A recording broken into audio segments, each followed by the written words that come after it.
دفتروں میں ہوتا ہے نا آج کل پھلجھڑیاں بہت گھوم رہی ہیں دفتروں میں, کال سینٹروں میں دائیں بائیں بیٹھی ہوئی ہوگی,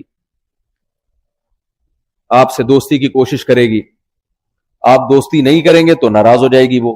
تو یہاں اللہ کیا کہتا ہے, اس کو خوش کرو یا ناراض کرو؟ بولے نا, اس کو خوش کریں گے تو کون ناراض ہوگا؟ اللہ ناراض ہوگا. اللہ نے آپ کو صرف اپنی بیوی سے محبت کی اجازت دی ہے. جتنی اڑوس پڑوس انٹیاں ونٹیاں جو بھی ہیں, السلام علیکم وعلیکم السلام, بس اس سے زیادہ فری ہونے کی آپ کو اجازت. بولو بھائی, آج عرفہ کے دن اس پہ توبہ کریں. قرآن نے اہل ایمان کی صفات بیان کی ہیں, والذین هم لفروجہم حافظون, نماز قائم کرتے ہیں, اپنی شرمگاہوں کی حفاظت کرتے ہیں, الا علی ازواجہم او ما ملکت ایمانہم, سوائے زوجہ کے کسی عورت کی طرف نہیں جاتے. ہم میں کافر میں فرق کیا ہو گیا بھائی؟ پھر زندگی میں ایک دفعہ حج, یہ بھی میں مانتا ہوں مشکل کام ہے, لیکن آگے جو پریکٹیکل لائف میں اسلام ہے, کیا اللہ اس کے بارے میں سوال نہیں پوچھے گا؟ کتنی آیتیں ہیں قرآن مجید کی کہ اہل ایمان پاک دامن ہوتے ہیں, اپنی زوجہ کے سوا کسی سے ان کا کوئی ریلیشن نہیں ہوتا. آپ یہ سمجھیں یہ سب ہمارے لیے پتھر ہیں, پتھر ہیں ہمارے لیے, کوئی حیثیت نہیں ہے ان کی. یہ سوسائٹی میں یہ جو بے حیائی ہے, یہ ان سے بہت تیزی سے پھیلتا چلا جا رہا ہے. وہی کلچر ہمارا آ رہا ہے جو غیر مسلموں کا کلچر ہے. تو اللہ سے ریلیشن جب ہوگا تو اللہ پہلے, مخلوق بعد. میرا ایک وہ بیان بڑا چلا تھا نا, کسی نے کہا کہ وہ میری دوستی تھی کسی لڑکی سے, لڑکی نے کہا کہ میرا بوائے فرینڈ تھا, بہت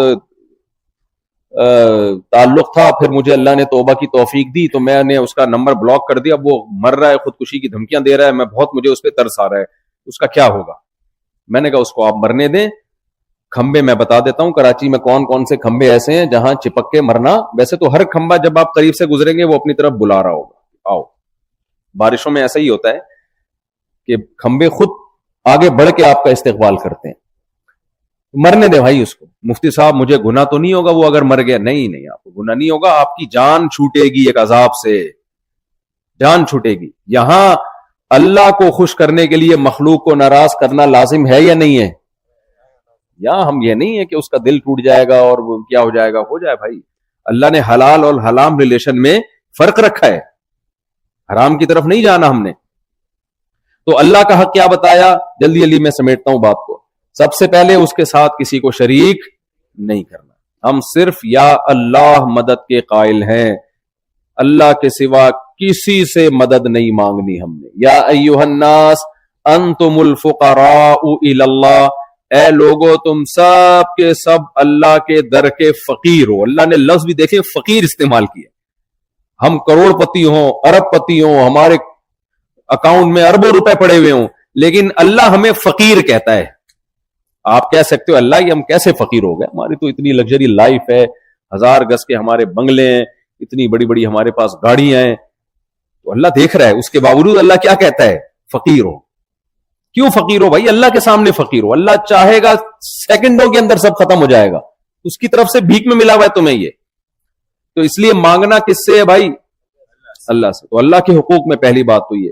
دوسری بات, اللہ کے حقوق میں زنا کے قریب نہیں جانا, بے حیائی کے قریب نہیں جانا. سود کو اللہ نے حرام قرار دیا, جوئے کو اللہ نے حرام قرار دیا, شراب کو اللہ نے حرام قرار دیا. حکومت کے قانون میں شراب لیگل ہو بھی جائے, اللہ کے قانون میں کبھی بھی لیگل نہیں ہو سکتی, کبھی بھی لیگل نہیں ہو سکتی. ایک قطرہ بھی حرام ہے شراب کا. اتنی گندی چیز ہے, کپڑوں پہ لگ جائے تو نماز نہیں ہوتی, آپ اس کو پی رہے. وہی آج اللہ سے ہم نے توبہ کرنی ہے. عرفہ تو توبہ کے دن کا نام ہے کہ اللہ ہمیں ان تمام برائیوں سے بچا, بے حیائی کے برائی سے اور شراب کی برائی سے, ہر قسم کے نشے کی برائی سے, بد اخلاقی کی برائی. بد اخلاقی کیا ہے؟ سب سے پہلے اللہ نے اخلاق کا دائرہ کار جو کھینچا ہے آپ کے رشتہ داروں سے, جن میں سب سے پہلے بیوی ہے. ماں باپ کا حق کو الگ سے اللہ نے بیان کیا, وہ میں آتا ہوں ابھی اس کی طرف. نبی صلی اللہ علیہ وسلم نے فرمایا تم میں سب سے اچھا وہ ہے جس کے اخلاق اپنے گھر والوں کے ساتھ سب سے اچھے ہیں. پہلے یہ سمجھ میں ہمیں نہیں آتی تھی حدیث، جب ہماری شادی ہو گئی تو سمجھ میں آنا شروع ہو گئی. دوستوں سے ہنس کے بات کرنا بہت آسان، بڑا مزہ آتا ہے. بیٹھ جاؤ، کراچی میں گٹر کے ڈھکنوں پہ بیٹھتے ہیں لوگ، صبح کو اٹھتے ہیں. وہ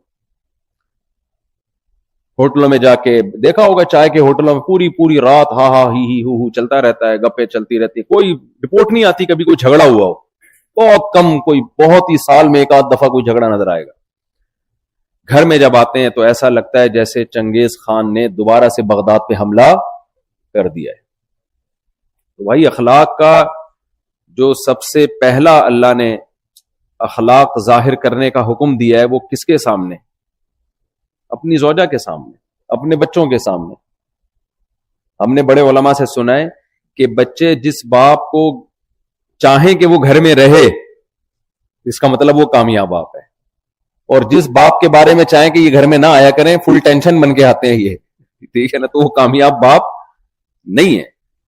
تو اخلاق باس کے سامنے بھی بہت اچھے ہوتے ہیں. دیکھو ایئر ہوسٹس کے اخلاق کتنے اچھے ہوتے ہیں. میں نے کبھی کسی ایئر ہوسٹس کو بدتمیزی کرتے ہوئے نہیں دیکھا. ابھی وہ سعید انور بھائی نے اپنا واقعہ سنایا، وہ کرکٹر ہے نا مشہور، تبلیغ میں ماشاءاللہ بڑی خدمت کر رہے ہیں. وہ کہتے ہیں میں اپنی اہلیہ کے ساتھ سفر کر رہا تھا جہاز میں، تو ایئر ہوسٹس نے آ کے بڑے محبت سے کافی کا پوچھا. کہتے ہیں میں نے بھی بڑی محبت سے کافی کا بنوانے کا بول دیا، لے آئے. میری بیگم کو غصہ آیا، اس سے کافی کا کیوں بولا آپ نے؟ یہ جو ہے اتنے آرام سے آپ نے اس کو کافی کا بولا ہے کہ جائیے کافی بنا کے لے آئے. ہمیں تو گھر میں بولتے ہو جاؤ ذرا کافی بنا کے لے آؤ، یہ اسٹائل تو یہاں آپ کا کیوں ہے؟ کہتے ہیں وہ مزاح کیا انہوں نے کہ اس کو سیریس نہ لیں. کہتے ہیں میں نے بیگم سے کہا کہ اتنے خوبصورت اسٹائل سے کبھی کافی کا تم نے پوچھا ہے مجھے؟ اتنے اسٹائل سے تم نے کبھی کافی کا پوچھا؟ جیسا اسٹائل اس کا ویسا ہی ہمارا، یہ مزاح ہے، اس کو سیریس نہ لیں. تو ایئر ہوسٹس کے اخلاق کتنے اچھے ہوتے ہیں، کتنے پیارے اخلاق ہوتے ہیں، کبھی اس کو غصہ نہیں آتا. آپ کا کیا خیال ہے اس اخلاق کو، اس کو ثواب ملتا ہے بھائی؟ نہیں، اس اخلاق پہ کیا ملتا ہے؟ کمپنی کی طرف سے ترقیاں ملتی ہیں اور پیسے ملتے ہیں. اسی بیچاری کو اگر جہاں پیسے نہ ملے، پھر جہاز سے اترتے ہی اس کو پیسے نہیں ملتے، پھر آپ اسی ایئر ہوسٹس سے کہیں کہ آپ ذرا ایک کافی کا کپ میرے لیے بنا کے لے آئیں، وہ کیا کہے گی؟ میں تمہارے باپ کی نوکر لگتی ہوں یہاں پہ جو تمہارے ایئرپورٹ پہ کافیاں بنا کے لاؤں؟ کیا خیال ہے؟ دفعہ ہو یہاں سے. تو بھائی ماں باپ کے ساتھ اخلاق سے بات کرنا، بیوی کے ساتھ اخلاق سے بات کرنا، بچوں کے ساتھ اخلاق سے بات کرنا، اس پہ پیسے نہیں ملتے، اس پہ کیا ملتا ہے؟ ثواب. باس کے ساتھ اخلاق سے بات کرنے پر پیسے بھی ملتے ہیں اور ترقیاں بھی ہوتی ہیں. بوڑھے باپ اور بوڑھی ماں کے ساتھ اخلاق سے بات کرنے پر ثواب کے علاوہ کچھ نہیں مل رہا. اس لیے اللہ نے باس کے اخلاق سے بات کرنے کو قرآن میں اتنا فوکس نہیں کیا. ایئر ہوسٹس کو اللہ نے قرآن میں الگ سے کوئی آیتیں نہیں بتائی کہ کسٹمر جو مسافر ہوتے ہیں ان کے ساتھ اور اچھا سلوک کرو. اللہ کو بتاتا حقوق ضائع ہوں گے بوڑھے باپ اور بوڑھی ماں کے. حقوق کس کے ضائع ہوں گے؟ بوڑھے باپ اور جو شریف بیویاں گھروں میں بیچاری سیدھی سادی، ان کے اخلاق ضائع ہوں گی. جو سیدھی سادی نہیں ہوتی ان کے ساتھ تو لوگ بڑی تمیز سے چل رہے ہوتے ہیں. مجھے یاد ہے ایک صاحب آئے، ان کے بیگم نے بڑا ستایا ہوا تھا ان کو. مجھے کہنے لگے یار بس بیچ کے کھانا رہ گیا ہے، یعنی مجھے بیچ کے کھا جائیں بس، اتنا باقی بہت ہو گیا. تو میں نے کہا بھائی تو نہیں جب بن رہی تو علیحدگی اختیار کرو. کہتے ہیں بھائی وہ متحدہ کی.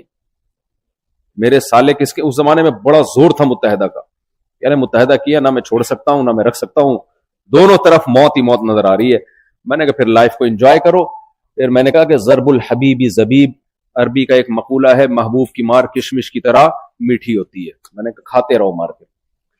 تو جو بیچاری نیک شریف ہوتی ہیں وہ آپ کے شکنجے میں آ گئیں، اب آپ ناجائز فائدہ اٹھا رہے ہو اس کے کمزور ہونے کا، بات نہیں کرتے تمیز سے، ہر وقت لب و لہجے میں سختی رہتی ہے.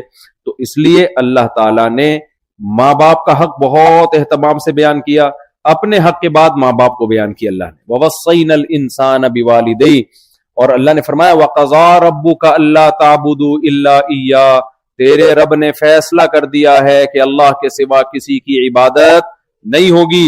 اور وَبِالْوَالِدَيْنِ إِحْسَانًا، تیرے رب نے فیصلہ کر دیا والدین کے ساتھ احسان. کہتے ہیں عمل میں اچھے سلوک میں ایکسیلنسی پیدا کرنا. صرف اچھا سلوک نہیں چلے گا, بہت اچھا سلوک کرنا پڑے گا. کتنا اچھا؟ اما یبلغن عندک الکبر احدہما او کلاہما فلا تقل لہما اف, دونوں یا دونوں میں سے کوئی ایک بوڑھا ہو جائے, ان کے سامنے اف کرنے کی اجازت نہیں ہے, اف کرنے کی, کیونکہ بڑھاپے میں انسان چڑچڑا ہو جاتا ہے, بات بات پہ غصہ آتا ہے, جذباتی ہو جاتا ہے. تو اللہ کہتے ہیں اب تمہیں جذبات کا جواب جذبات سے دینے کی اجازت نہیں ہے. آپ بتاؤ, جو مذہب بوڑھے ماں اور بوڑھے باپ کے سامنے, بوڑھی ماں اور بوڑھے باپ کے سامنے اف کرنے کی اجازت نہ دے رہا ہو, وہ بڑھاپے میں اولڈ ہاؤس میں جمع کرانے کی اجازت دے گا آپ کو؟ کیا ہو گیا پھر آپ چپ بیٹھے ہوئے؟ وہ اجازت دے گا کہ جان چھڑاؤ یار, ان کو اولڈ ہاؤس میں جمع کراؤ یار, پیسے جا کے رکھ کے آ جایا کرو وہاں پہ. قُلْ مَا أَنفَقْتُم مِّن خَيْرٍ فَلِلْوَالِدَيْنِ. صحابہ پوچھتے تھے یا رسول اللہ نے بہت حکم دیا مال خرچ کرو, شروع کہاں سے کریں؟ قرآن نے کہا فَلِلْوَالِدَيْنِ, سب سے پہلے والدین. ہر چیز میں سپیریئر کون ہے بھائی ہمارے لیے؟ والدین. اس کے بعد بیوی بچے, ان کا حق سب سے پہلے. ان کا حق اللہ نے کیا بتایا؟ البس, وہ پہناؤ ان کو جیسا اسٹینڈرڈ کا خود پہنتے ہو, اس اسٹینڈرڈ کا کھلاؤ ان کو جس اسٹینڈرڈ کا خود کھاتے ہو. تو یہ سارے حقوق اللہ نے بیان کیے ہیں ریلیشن کو بنانے کے لیے, اور اس میں اللہ نے بتا دیا کہ تم نے رشتہ داری جوڑنی ہے, سامنے والا بے شک توڑے, تم نے بھائی اللہ کا حکم سمجھ کے جوڑنا ہے رشتوں کو. آج رشتے جوڑے جاتے ہیں, وہ ایک ٹک ٹاک پہ آج کل اس طرح کی میمز آتی ہیں نا, تو ایک آئی کہ پاکستانی لوگ فارغ بیٹھے ہوئے, آپ کو پتا ہے یہی کرتے رہتے ہیں صبح سے شام, اس میں بعض چیزیں بڑی کام کی ہوتی ہیں. تو اس نے بتایا کہ رشتہ داروں کے گھر داخل ہونے کی دعا, رشتہ داروں کے گھر داخل ہونے کی دعا. آگے بتائے السلام علیکم او مطلب پرستو, السلام علیکم یا مطلب پرستو, وہ ڈسا ہوا ہوگا بیچارہ. تو آج جب مطلب ہوتا ہے, ایک صاحب نے بتایا کہ میرے بیٹے کا آج میرے پاس فون آیا, یقیناً اس کو کچھ پیسے چاہیے ہوں گے, ورنہ وہ اتنا نیک نہیں ہے کہ خیریت معلوم کرنے کے لیے فون کرے, تو کام ہوگا اس کا. تو اللہ کے رسول صلی اللہ علیہ وسلم نے ہمیں بتا دیا سل من قطعک, رشتہ داری تم نے اپنی طرف سے نبھانی ہے, سامنے والا نبھائے یا نہ نبھائے یہ اس کا ہیڈ ایک ہے. تم نے کس کا حکم سمجھ کے نبھانی ہے؟ اللہ کا حکم. تو اللہ کا حکم سمجھ کے بھائی بہنوں کے ساتھ اچھا سلوک, اپنے گھر والوں کے ساتھ